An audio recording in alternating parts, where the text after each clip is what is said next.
dona Helga, que está sempre lá com o Guilherme, né? Então eu chamo bem-vindo ao Guilherme, esqueço da dona Helga.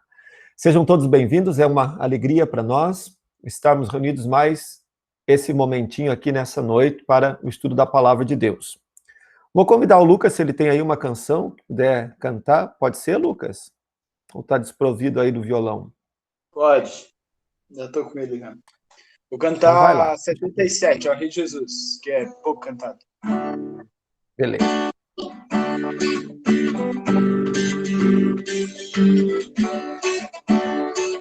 Ó Rei Jesus, tua graça e tua paz são que nos conduz. Sofrimento, dor, angústia para nos salvar. O exemplo de amor morrendo uma cruz. Ó Rei Jesus, queremos nesse instante te agradecer. Te entregamos nossa vida, todo o nosso ser. Te adoramos, pois só tu és o Senhor.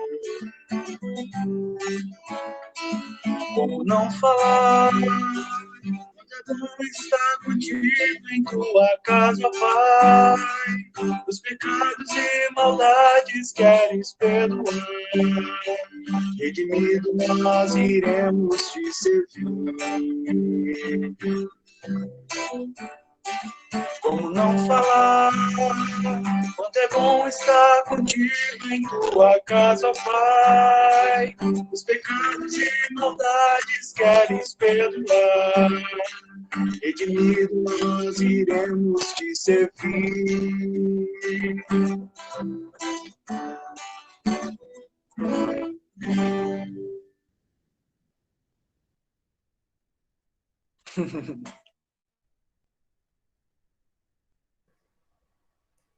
Oi? Valeu, obrigado. Estou vendo aí a dona Laura e também o seu Egon, que está aí com ela também. Bem-vindo, seu Egon. O Maicon também entrou depois. Gente, peço desculpa caso a minha internet esteja falhando, porque aqui hoje não está muito legal aqui. Não sei se vocês conseguem me ouvir assim com bastante clareza. Eu espero que sim. Mas aqui está dando alguns probleminhas até que eu até saí aqui sem querer. Isso foi uma barbeiragem que eu fiz. Bom, na noite de hoje, nós vamos estudar a Epístola de Judas, conforme a sugestão do seu Hartwig na semana passada. Então, eu queria convidar você para abrir a sua Bíblia no livro de Judas, e nós vamos dar uma olhadinha nesse livro. De repente, alguns aí nem sabiam que Judas era um livro da Bíblia, né? Mas tem um livro da Bíblia. É o penúltimo livro da Bíblia. Pode ir lá na sua Bíblia e procurar, que antes do Apocalipse você vai encontrar o livro de Judas. Para facilitar, eu vou fazer um compartilhamento aqui para que vocês possam acompanhar aí de casa. Aí está a Epístola de Judas. Se alguém estiver com seu microfone aberto durante a hora que estiver falando, feche, por favor, para não dar interferência, tá bom? Muito obrigado. Então, vamos lá. Livro de Judas. Se vocês estão com a Bíblia aberta aí, vocês estão observando que Judas é um livro que tem apenas um capítulo. E esse capítulo é composto de 25 versículos.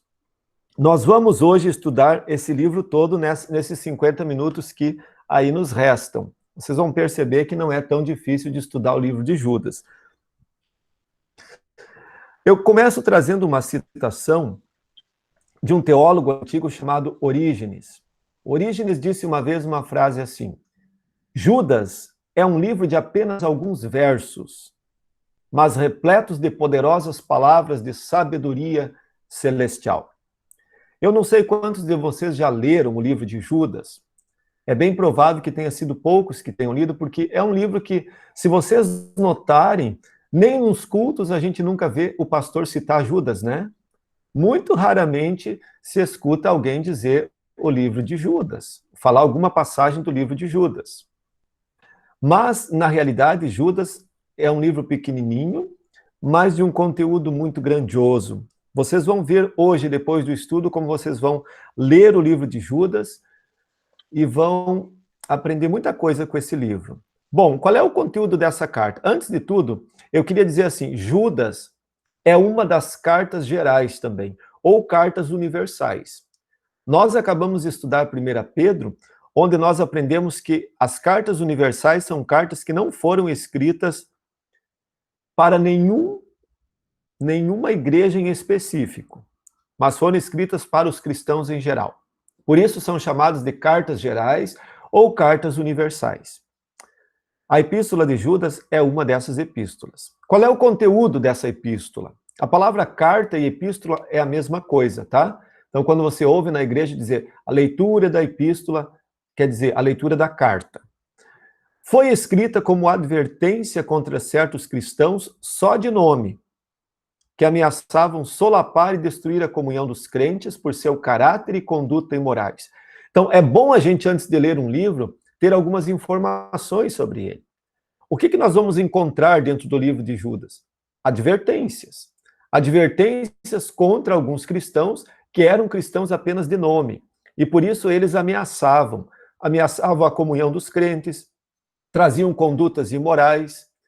Em contraste com a atitude destruidora e mundana dos falsos mestres, os crentes devem relembrar-se da misericórdia de Deus por eles e demonstrar esta misericórdia para os que estão se perdendo, com o intuito de tentar resgatá-los. Então, é isso basicamente o conteúdo do livro de Judas. Quando ele fala ali de cristãos, apenas cristãos de nome, a gente pode fazer um paralelo, né? A escritura, ela não é desatualizada nunca. Isso também é verdade hoje, né?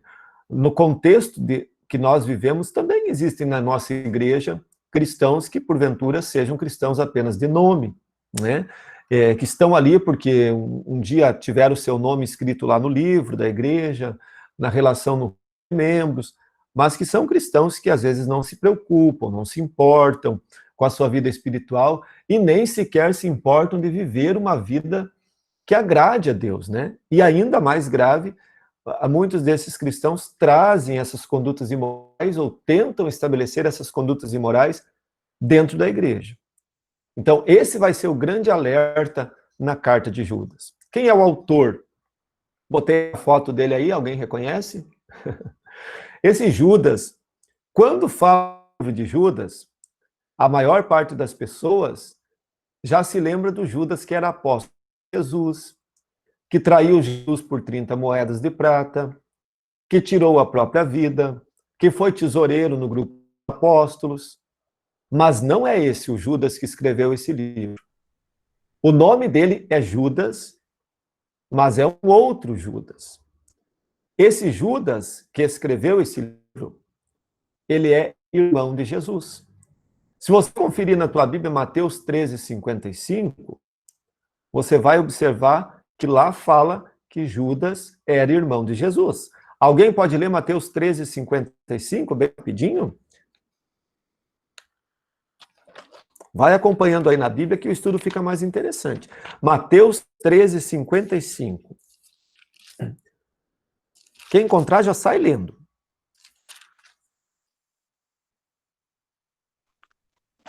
Não é este o filho do carpinteiro? Não se chama sua mãe Maria e seus irmãos Tiago, José, Simão e Judas? Então, obrigado, Fran. Jesus tinha pelo menos esses 4 irmãos, Tiago, José, que coincidentemente também é pai humano, Simão e Judas. Então, contrariando aí algumas tradições que Jesus não teve irmãos ou que Maria não teve filhos, esse texto é bem claro. Quando ele diz assim, que a mãe era Maria, Jesus era o filho do carpinteiro, a sua mãe era Maria, e os seus irmãos eram Tiago, José, Simão e Judas. Uma curiosidade, os irmãos de Jesus, eles só se tornaram crentes em Jesus após a ressurreição de Cristo. Isso é uma coisa interessante, né? Os próprios irmãos de Jesus não criam nele. Lá em João 7, versículo 5, atesta. Tiago, irmão que aparece no versículo 1, também fazia parte dos 12. Também não fazia parte dos 12, perdão. Esse Tiago que aparece no versículo 1 era líder na igreja de Jerusalém. Então, se vocês agora voltem lá para Judas, versículo 1 diz assim, ó, Judas, servo de Jesus Cristo e irmão de Tiago. Notem como que ele se apresenta. Ele não reivindica para ele o título de apóstolo, porque ele não era apóstolo. Ele também não fala nada que ele era irmão de Jesus. E interessante que Tiago, quando faz a sua epístola, Tiago também não se apresenta como sendo a irmão de Jesus. Isso não é um desprezo a Jesus. Isso é uma humildade. É tipo assim, eu não vou querer falar que eu sou parente daquela pessoa importante só para dizer. Mais ou menos nesse sentido. Então, por isso, Tiago e Judas, eles preferem apresentar como servos de Jesus. E é como Judas se apresenta aqui no versículo 1. Qual foi a data que essa carta foi escrita? Bom, isso é uma grande incógnita. Saber quando a data de Judas foi escrita com precisão é praticamente impossível. Alguns sugerem que Judas é uma carta que foi escrita entre o ano 80 e o ano 100 depois de Cristo. Mas alguns livros da Bíblia tiveram alguns registros perdidos, ou não tem algum registro muito claro, ou no próprio livro não contém alguma informação que permite a gente fazer uma dedução histórica e contextualizar a data. Judas é uma dessas cartas. Ela é uma carta muito pequena, muito pouca informação assim fora do conteúdo básico dela. Então, os estudiosos da Bíblia, eles imaginam isso. Mas existe uma outra corrente que defende o seguinte, que Judas viveu e escreveu na mesma época que Pedro escreveu a segunda carta de Pedro. E aí a data, ela modifica. Aí seria o ano 68, mais ou menos, que a segunda Pedro foi escrito. Porque se a gente comparar o livro de Judas e depois a gente lê segunda Pedro, a impressão que dá é que Judas escreveu um folheto, Pedro leu esse folheto e aumentou, escrevendo a segunda carta de Pedro.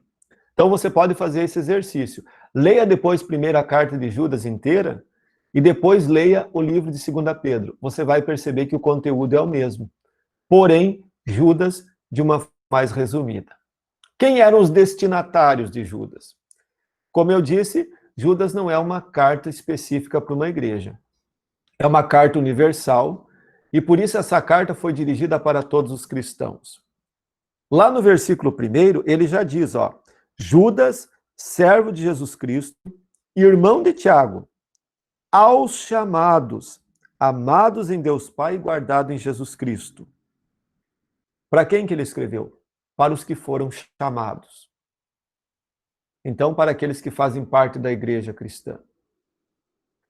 Porém, mesmo que a gente entenda isso, que Judas é uma carta universal, quando a gente lê o versículo 3, por exemplo, dá a entender que Judas, ele conhecia o povo para quem ele estava escrevendo. Olhem o versículo 3. Amados, quando empregava toda diligência, quer dizer, todo cuidado em escrever-vos acerca da nossa comum salvação, foi que me senti obrigado a corresponder-me convosco, exortando-vos a batalhardes diligentemente pela fé que de uma vez por todas foi entregue aos santos. Pode ser que ele estava se referindo à igreja numa região mais ampla, mas também é provável que, de repente, ele tenha pensado numa igreja local, numa congregação local, para quem ele enviou primeiramente essa carta. Isso também é uma informação que a gente não tem como precisar. Mas, de todo modo, sendo para uma igreja específica, ou sendo para os cristãos em geral, a carta de Judas tem conselho para a igreja cristã de todos os tempos, assim como todos os outros livros da Bíblia. A mensagem central da carta é um alerta aos cristãos sobre a necessidade de estarem sempre vigilantes e alertas contra aqueles que espalham ensinamentos e doutrinas falsas. Você já deve ter aprendido desde pequeno que um tomate podre, ele estraga a caixa inteira. A batata podre, ela também acaba estragando o saco de batatas todo, né? Porque ele tem um poder de destruição muito grande. Da mesma forma, dentro da igreja, nós precisamos estar sempre alertas. Agora, não estou falando de julgar a fé de ninguém, mas final de semana passado, a parábola era a parábola do trigo e do joio. Estão lembrados disso? O trigo e o joio são muito parecidos. Mas quando produz os frutos, aí você percebe a diferença. E Jesus fala que é para ter paciência, porque aqueles que são joio, eles serão cortados no devido tempo. Na igreja cristã, nós também precisamos ficar alertas quando às vezes aparecem pessoas com ideias estranhas, querendo trazer doutrinas e ensinamentos que muitas vezes não fazem parte da revelação da Escritura Sagrada. E às vezes a gente fazendo vista grossa, ou fazendo de conta que não percebe, ou sendo mal preparados na palavra de Deus, vai tolerando. E isso é como uma batata podre que acaba estragando o saco inteiro. Pode estragar uma congregação inteira, né? Quando tem ali alguém que é desviado e faz disso uma bandeira de defesa dentro da igreja. Então, os cristãos precisam estar alertas. Alertas no sentido de serem fiéis à palavra de Deus. E a nossa fidelidade a Deus, ela começa no conhecimento da palavra. Se eu não conheço a palavra de Deus, como é que eu vou ser fiel a ela?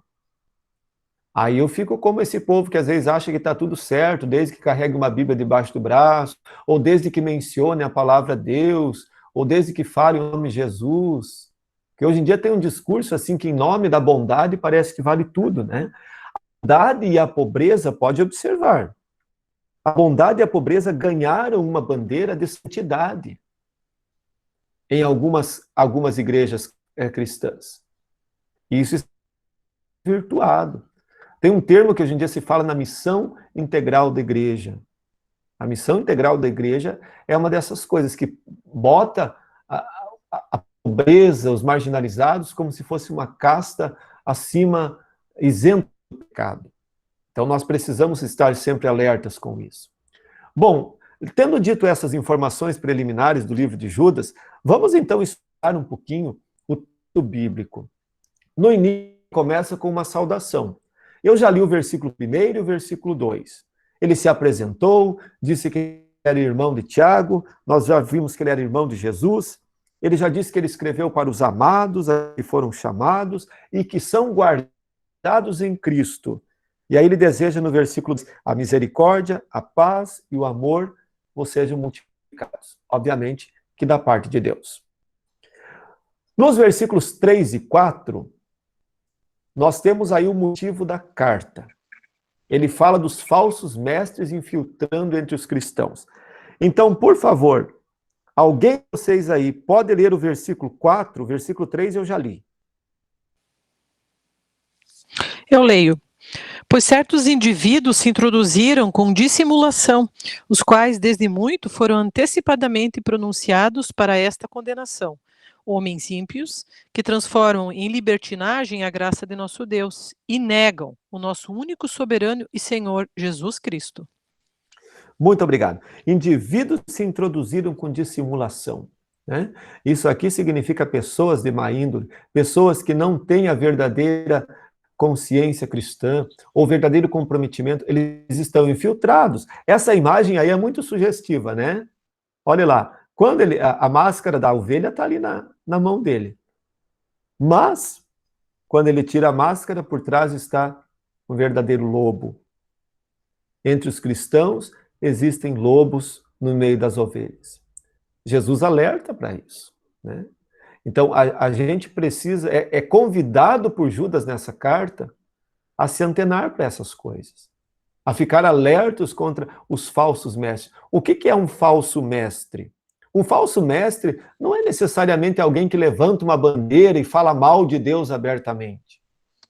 O falso mestre, às vezes, ele está tão sorrateiramente disfarçado, ele usa tão gentis, né?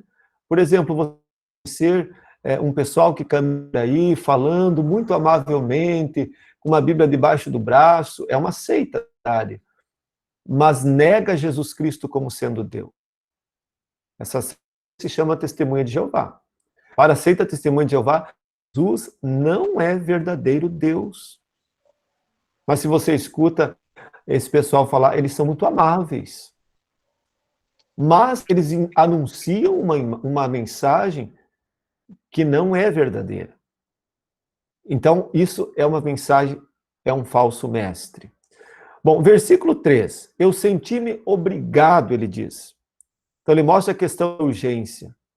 É como se assim, eu ia escrever outra coisa, mas de repente eu percebi que nesse momento se faz urgente escrever sobre isso. Fé que aparece no versículo 3 não é a fé no sentido de confiança individual, mas é o conjunto dos ensinamentos bíblicos. Então a gente pode entender fé no sentido restrito e no sentido mais amplo, né? Aquela fé que eu tenho como a confiança que eu tenho. Mas fé, às vezes, é usado na Bíblia também no sentido de falar do conjunto todo do ensinamento da palavra de Deus. E aí, no versículo 3, quando ele fala da fé, ele está justamente falando do conjunto das doutrinas. E ele está dizendo no versículo 3 que esta fé, ou então essas doutrinas, elas foram entregues aos santos. Notem, ninguém inventou a doutrina que os cristãos creem. Nenhum ser humano inventou. Deus nos deu. Deus nos revelou.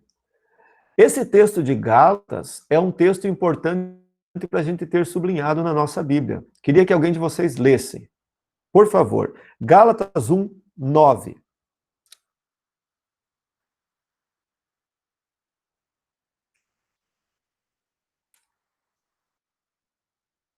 Gálatas é mais difícil de achar, né? Mas vamos lá, que dá tempo de achar. Gálatas capítulo 1, versículo 9. Assim como já dissemos, e agora repito, se alguém vos prega o evangelho que vai além daquilo que recebeste, seja anátema. Muito obrigado.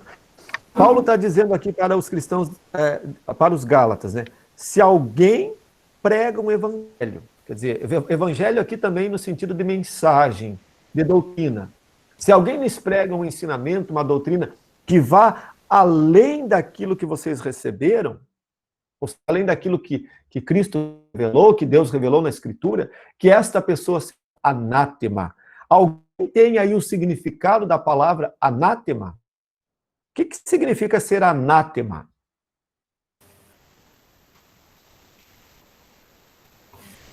Dou-lhe uma, dou-lhe duas. Eu sei, pastor, só não está vindo na cabeça agora a palavra. Certo. Anátema significa que seja maldito, que seja separado para a condenação. Eu ia dizer que se afaste, né? Que é o quê? Um significado que a gente tem, assim, é que se afaste, né? Que fique longe, tipo, algo assim também, né? É uma coisa que repele, né? Que seja afastado, que seja separado, exatamente. Uhum. Separado, mas separado para a condenação, caso não haja, claro, arrependimento. Por isso que lá em Apocalipse tem um texto que diz assim, que ai daquele que tirar ou acrescentar uma vírgula ou um tio à palavra de Deus. Isso não significa que a gente não pode traduzir, não é uma questão de tradução, de mexer na linguagem que traduz, né? Mas é esse tio e vírgula no sentido de colocar ou acrescentar doutrinas, colocar coisa que Deus não falou dentro da Bíblia. Então, não se pode adulterar a palavra de Deus.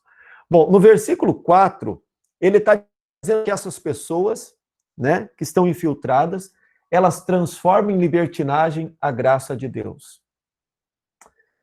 O que seria transformar em libertinagem a graça de Deus?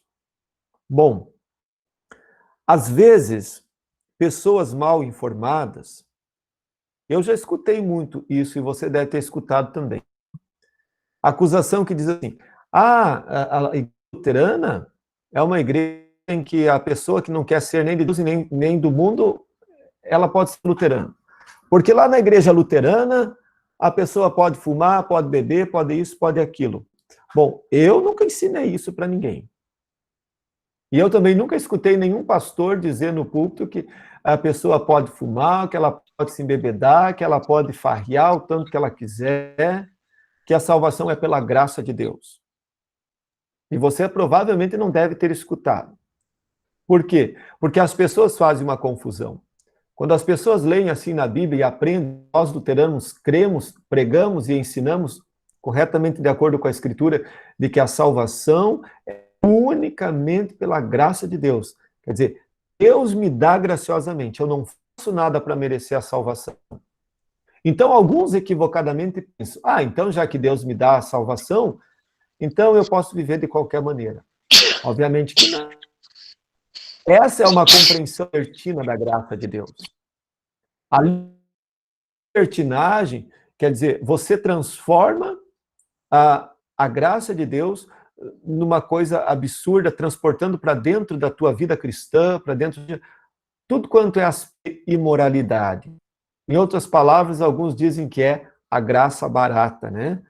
Quando a pessoa despreza a palavra de Deus, pensando assim, vou ser salvo pela graça de Deus mesmo. Claro que não, né? A Bíblia ensina que aquele que está em Cristo, ele é uma nova criatura. E sendo uma nova criatura, ele produz os frutos que são condizentes com a terra onde ele está plantado, né? Está na graça de Deus, ele vai produzir os frutos da graça de Deus na sua vida. Judas 5-7. Ele vai apontar para 3 exemplos de advertência do Antigo Testamento. Então, alguém de vocês leia os versículos 5-7, por favor.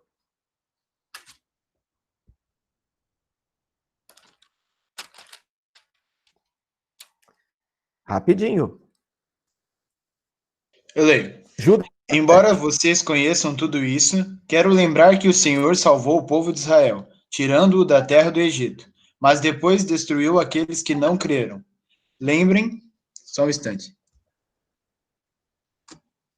Lembrem dos anjos que não ficaram dentro dos limites da sua própria autoridade, mas abandonaram o lugar onde moravam.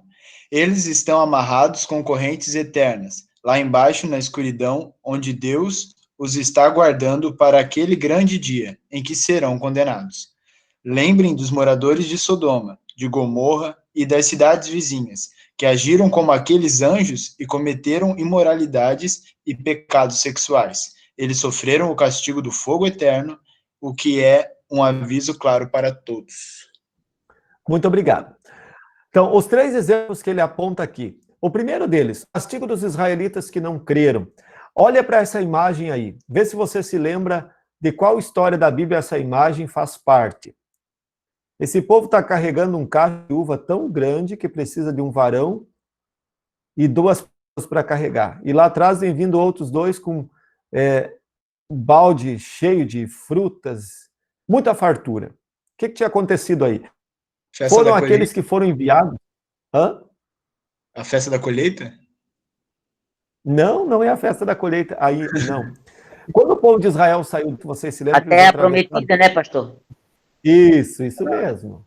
Sim, verdade. Quando eles saíram do Egito, eles eram escravos no Egito, foram libertados, saíram de lá, peregrinaram no deserto, até que chegaram perto da terra de Canaã, que era a terra prometida. Mas nesse meio tempo, o povo já tinha reclamado muito contra Deus, né? O povo de Israel foi um povo reclamão, e nós cristãos muitas vezes somos também.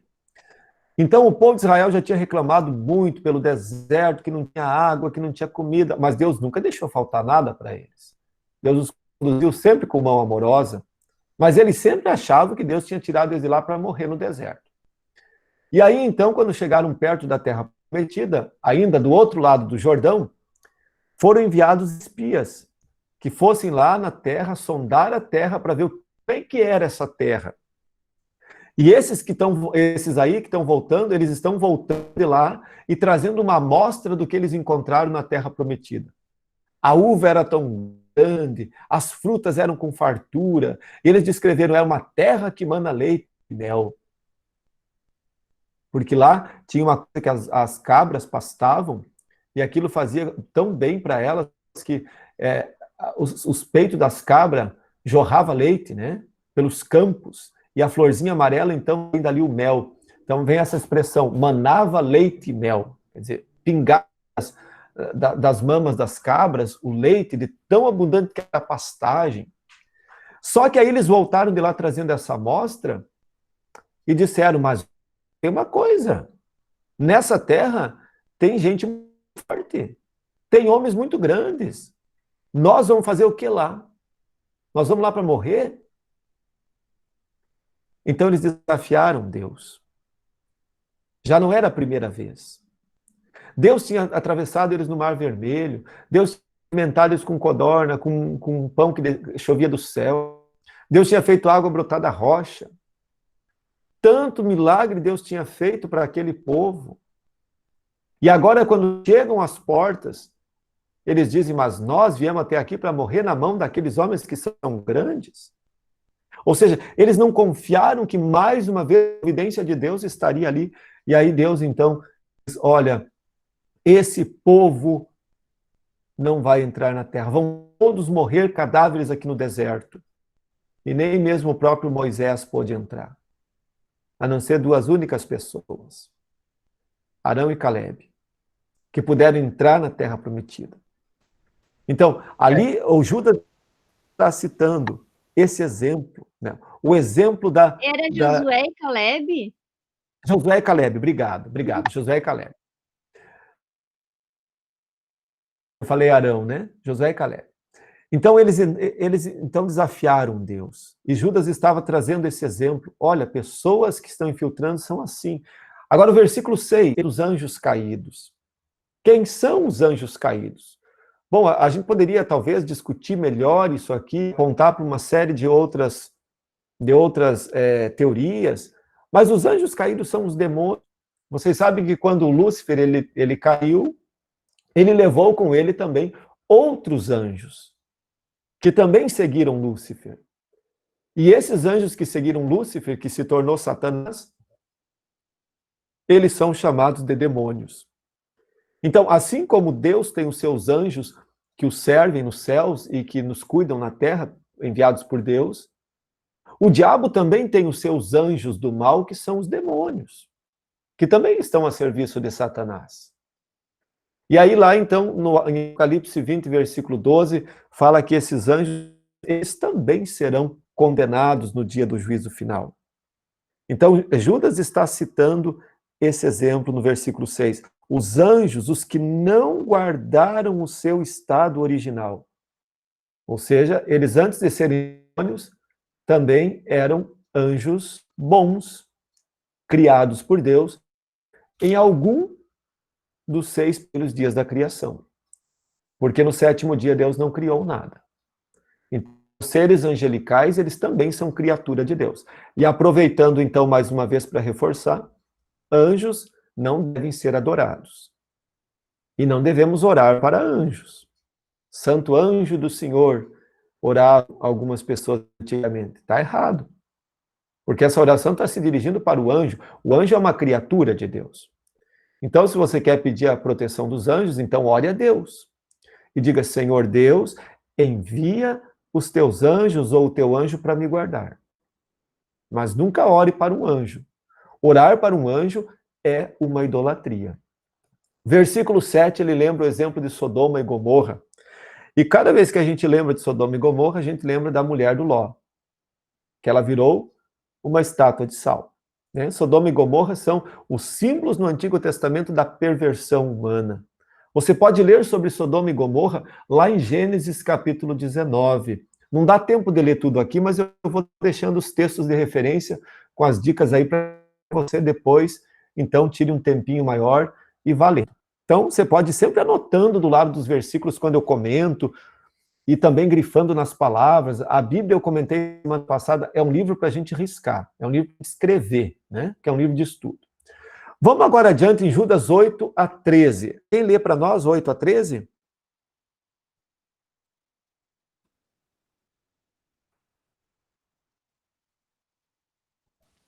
Eu leio, então.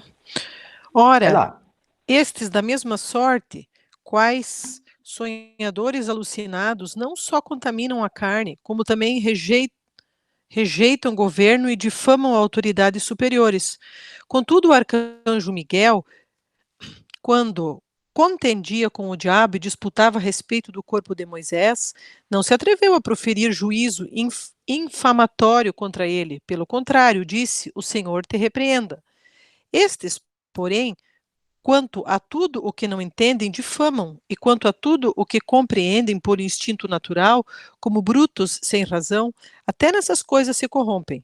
Ai deles, porque prosseguiram pelo caminho de Caim, e movidos de ganância, se precipitaram no erro de Balaão, e pereceram na revolta de Corá.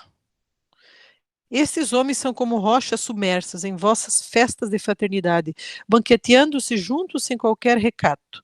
Pastores que a si mesmos se apacentam, nuvens sem água impelidas pelos ventos, árvores em plena estação dos frutos, destes desprovidas, duplamente mortas, desarraigadas, ondas bravias do mar que espumam as suas próprias sujidades, estrelas errantes para as quais tem sido guardada a negridão das trevas para sempre. Muito obrigado. Olha, nesse texto aqui do 8 ao 13, ele está falando da atividade que os falsos mestres exercem. O que eles fazem? E basicamente, nós podemos resumir ali numa palavra que ele faz bastante, que é a palavra difamar, né? Cantam infâmias, falam mentiras, calúnias, não produzem os frutos que deveriam produzir. Ele usa até uma linguagem poética para falar disso, né? Mas secar um pouquinho alguns destaques, alguns versículos aí. Primeiro ele fala no versículo 8 que eles são sonhadores alucinados. Por quê? Porque eles alegavam serem profetas. Eles diziam, olha, a gente recebe visões, a gente recebe revelações, e aí qualquer semelhança, talvez, com a realidade de hoje não seja mera coincidência. Mas, então, veja, eles alegavam serem profetas e Judas diz, eles são sonhadores alucinados. Uma alucinação é uma coisa que você inventa. E o versículo 19 vai falar o quê desses homens que se diziam profetas? Olha o versículo 19. São estes os que promovem divisões sensuais que não têm o Espírito com letra maiúscula, Espírito Santo.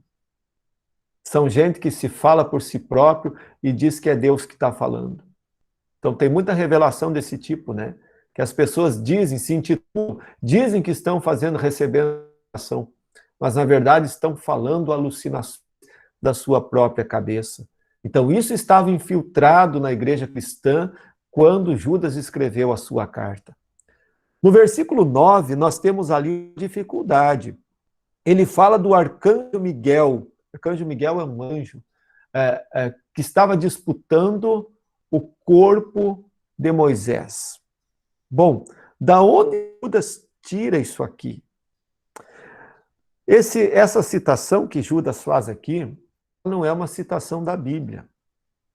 Assim como nos nossos dias existem livros paralelos que servem para edificação da vida cristã, no tempo em que os escritores da Bíblia fizeram o texto bíblico, também existiam outros livros, outras literaturas que eram lidas pelos cristãos. E há um livro chamado A Assunção de Moisés, que era lido pelos judeus, né, eu escrevi ali, pelos cristãos daquele tempo. E nesse livro conta uma história de que o diabo, ele alegou que ele deveria ficar com o corpo de Moisés, porque Moisés era um assassino. Vocês se lembram lá, quando Moisés ainda estava no Egito, que um certo dia ele viu um egípcio, quem assistiu a novela dos 10 Mandamentos vai se lembrar. Moisés um dia viu um egípcio maltratando um dos seus judeus, né, dos hebreus, e aí Moisés foi tão cheio de raiva que ele ficou, ele matou aquele egípcio. E aí, então, nesse livro, A Assunção de Moisés, fala que o diabo está agora discutindo que ele deveria, então, ficar com o corpo de Moisés, porque Moisés havia sido um assassino. Então, esta é a citação que aparece aqui. De todo modo, esse texto aparece aqui como uma ilustração. Uma ilustração para nos fazer perceber como o diabo tenta desviar as pessoas, né? Moisés, aquele caso de Moisés, já tinha sido perdoado por Deus, da mesma forma como os nossos erros do passado, que já foram confessados, já foram perdoados por Deus. E além do mais, a palavra fala que Deus mesmo sepultou o corpo de Moisés, e que nunca ninguém encontrou o corpo de Moisés. No versículo 11, ele agora vai falar de Caim, de Balaão e de Corá. Caim era irmão do Abel, ficou com ciúme e matou Abel. Você pode ler em Gênesis 4. Balaão foi um falso profeta. Vocês devem ter escutado já falar de uma jumenta que falou. A jumenta não era o Balaão, era a jumenta, o animal de Balaão. O animal mesmo. né? Ele estava cavalgando, ele era tão surdo para a mensagem que Deus falava, que Deus fez a própria jumenta falar. Você pode ler isso em Números capítulo 22 em diante, que você vai encontrar a jumenta de Balaão. Mas quem era esse Balaão? Balaão se dizia profeta, mas na realidade Balaão era um falso profeta, era um mercenário da palavra, assim como tem muitos. Ele negociava os seus dons. Então, certa vez, um homem chamado Balaque, ele mandou falar com Balaão, porque ele ia espantar o povo de Israel que estava chegando perto das terras. Então, ele queria que Balaão ajudasse ele. Mas Balaão se dizia ser um servo de Deus. Então, Deus repreendeu Balaão. Ele disse, olha, Balaão, você não pode fazer o sacrifício para a finalidade de espantar o povo. Então, no outro dia, quando o Balaque foi então receber a resposta de Balaão, Balaão então explicou assim, olha, eu não posso fazer o sacrifício que você me pediu, mas tem um jeito. Você dá um jeito de corromper esse povo de Israel, que Deus vai retirar a mão de cima deles. E aí Balaão orientou Balaque que enviasse as mulheres bonitas a seduzir os homens do povo de Israel, para que assim Deus se irasse e retirasse a mão de cima do povo de Israel, e o povo de Israel perdesse a guerra. Então veja como ele foi mercenário. E aí Judas traz esse exemplo para dizer, esse é o povo que está infiltrado no meio de vocês. São mercenários da palavra. Depois é o exemplo de Corá. Corá estava lá entre o povo que saiu do Egito, né? E Corá liderou uma revolta contra Moisés, porque ele não aceitava a autoridade de Moisés que tinha sido dada por Deus. Ele não aceitava a liderança, o pastorado de Moisés. Ele se rebelou porque ele achou que Moisés queria dominar sobre eles. E mesmo vendo todas as evidências que Deus havia constituído Moisés como pastor daquele povo, como líder daquele povo, Corá então incita o povo contra uma revolta contra Moisés. E aí você vai ler lá em Números 16, 1 a 35, um relato bem interessante de como Deus mostrou para Corá que Moisés havia sido escolhido sim para ser pastor do povo. Então era rebeldia, não aceitar a condução cristã.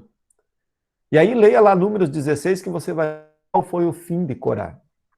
É bem interessante essa história. Eu não vou contar para que você fique curioso e vá ler na Bíblia. Números 16, 1 a 35. Como é que morreu Corá? Fica aí a pergunta, não sabe descobrir. Só ler na Bíblia. Judas 14 a 16, ele vai falar das profecias de Enoque.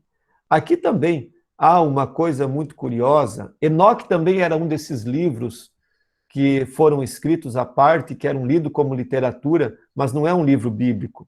Ele cita também como exemplo. Então, olha o versículo 14. Quanto a estes foi que também profetizou Enoque, o sétimo depois de Adão, ou seja, a sétima geração depois de Adão, dizendo, eis que veio o Senhor entre suas santas miríades, para exercer juízo contra todos e para fazer convictos todos os ímpios, acerca de todas as obras ímpias que impiamente praticaram e acerca de todas as palavras insolentes que ímpios pecadores proferiram contra ele. Então, já existia essa profecia de juízo nesse livro de Enoque.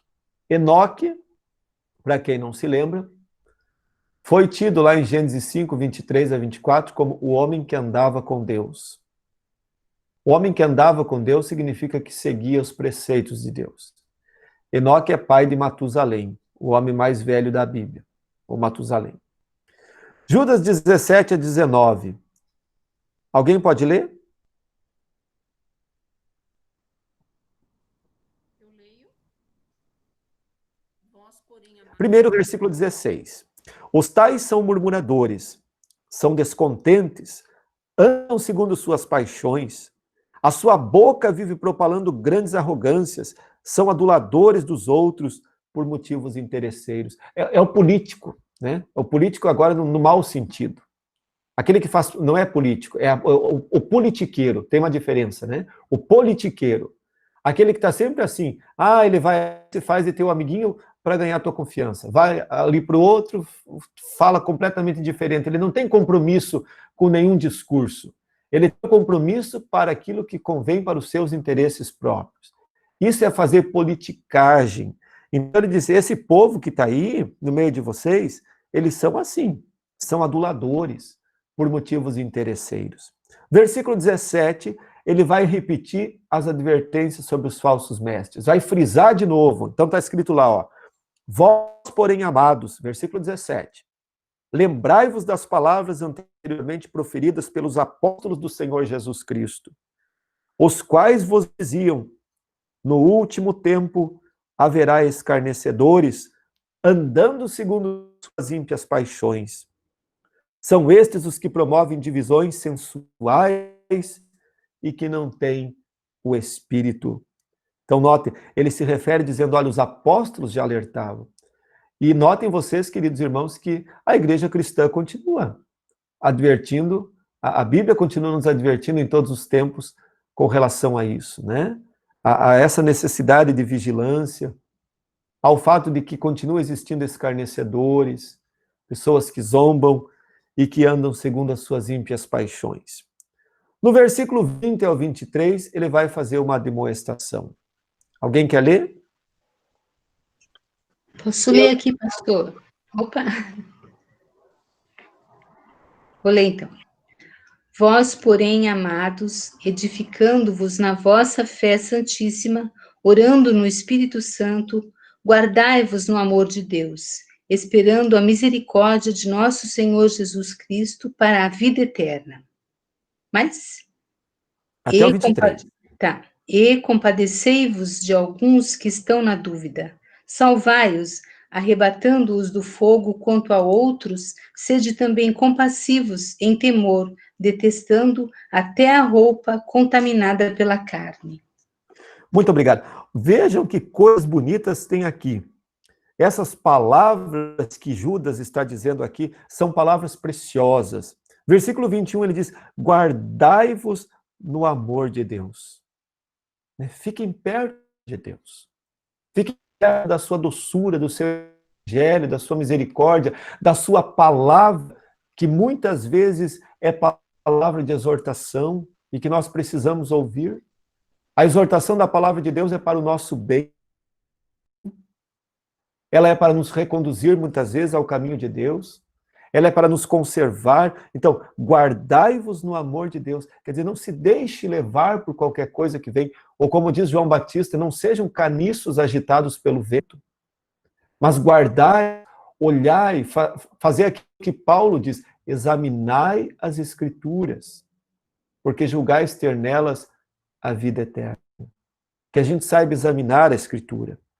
E uma coisa importante também, nos versículos 22 e 23. Ele ensina no versículo 22 que aquele que está firme em Cristo Jesus, ele deve ter compaixão daqueles que estão na dúvida. Ou seja, não é para a gente se afastar das pessoas que estão na dúvida cristã, das pessoas que estão distantes de Jesus, daqueles que não compreendem ainda o Evangelho, nem tampouco daqueles que blasfemam. Antes, diz o versículo 23, salvai-os, arrebatando-os do fogo, quer dizer, puxando para fora do fogo. Esse fogo é um símbolo da condenação eterna. Obviamente que eu e você e nenhum ser humano tem o poder de salvar alguém. Não é isso que ele está dizendo. Mas ele está nos estimulando a ser instrumento. Instrumento do Evangelho. Instrumento do anúncio, da pregação, a salvação. Por isso que um cristão, ele não pode se contentar em apenas fazer a manutenção da sua fé. O que é fazer a manutenção? Eu leio minhas devoções, leio minha Bíblia, vou no culto e ponto, acabou. Não, eu preciso olhar para o lado. Jesus deu uma missão para nós, que é ir pelo mundo, pregar o Evangelho a toda criatura. Você não precisa levantar da sua casa e ir lá para um outro continente para fazer isso. Hoje, literalmente, não precisa levantar e sair de casa, né? Nós não estamos agora cada um na sua casa e falando da palavra de Deus. Nós temos tantos meios. mas nós somos chamados para fazer isso. E Judas está dizendo, salvem, arrebatem essas pessoas do fogo. Ou seja, tirem elas do caminho da perdição, ajudem elas a conhecer esse Deus de amor, esse Deus de graça, de misericórdia. Lembrando a você, eu quero lembrar mais uma vez, que testemunhar não é ser chato com as pessoas. Tem gente que é uma chatice, às vezes cheia de boa intenção, mas é uma verdadeira chateação, porque a pessoa se torna assim, pegajosa. Então, para evangelizar, a gente tem que ter paciência. Paciência e entendimento. Buscar a sabedoria que vem de Deus. Orar muito a Deus.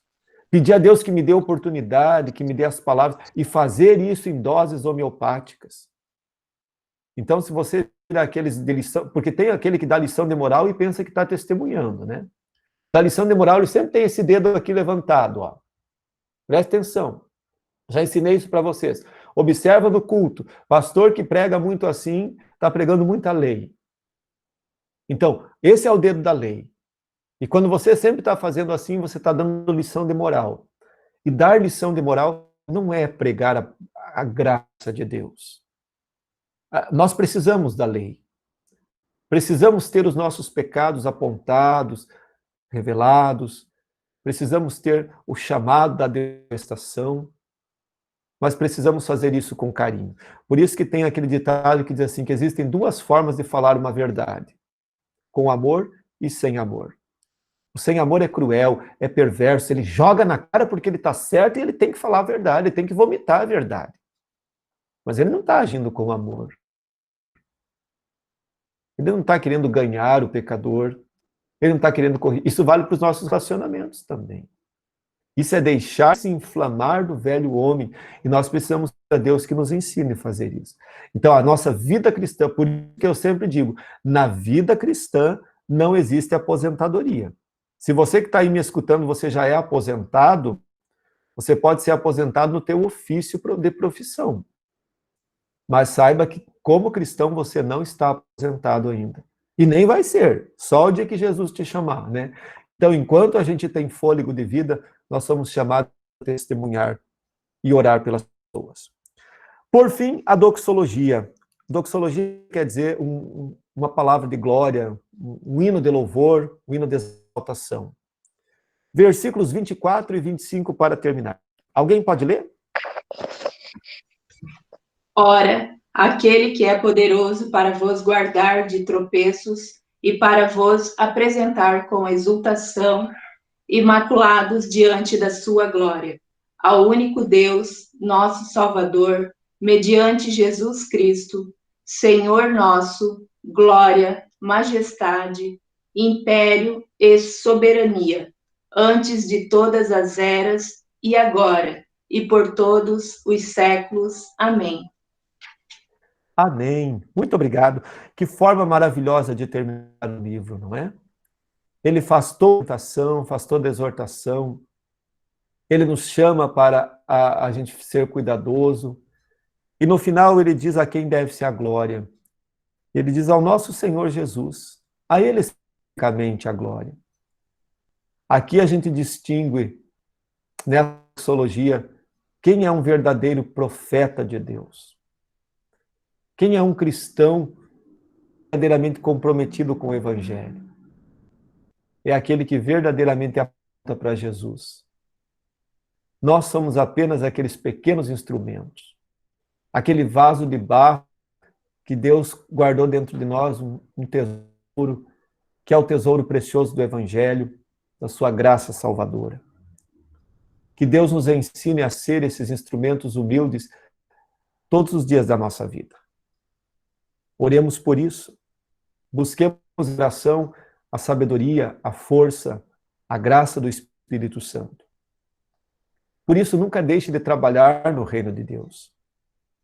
Se você, porventura, foi magoado por um irmão, por uma pessoa, não se afaste. Não deixe de trabalhar. Você só vai se afastar se você nunca teve clareza para quem você estava trabalhando.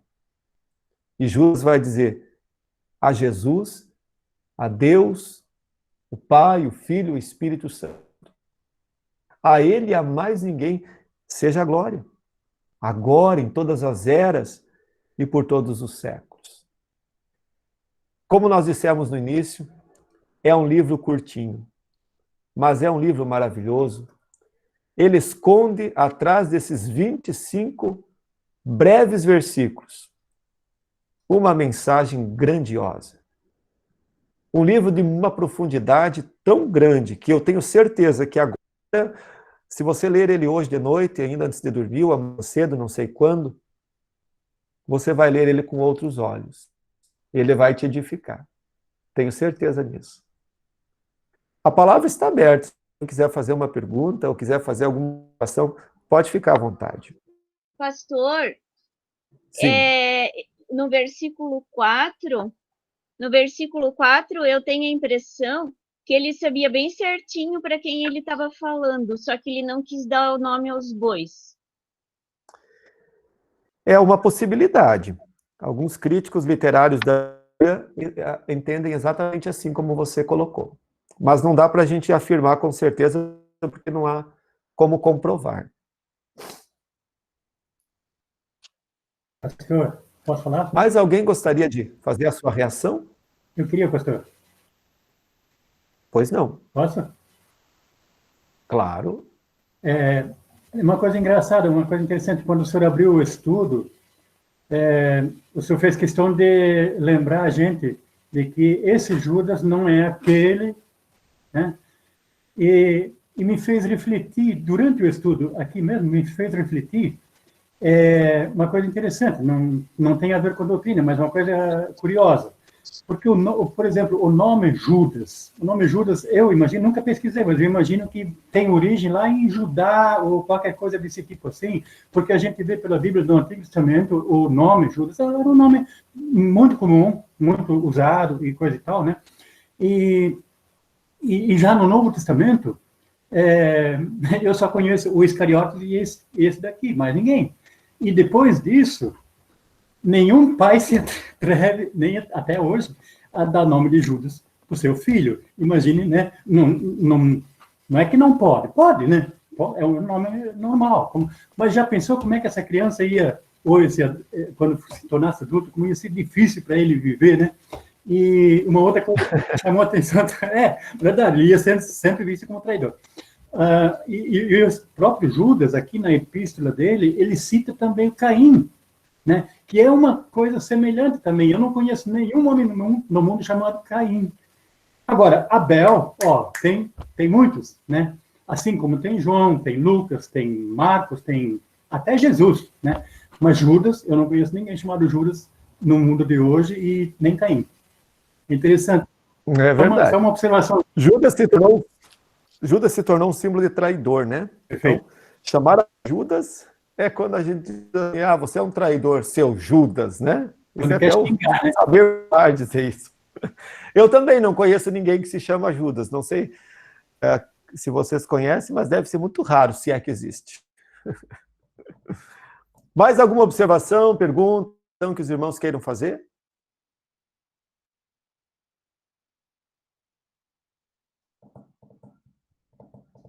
Ninguém?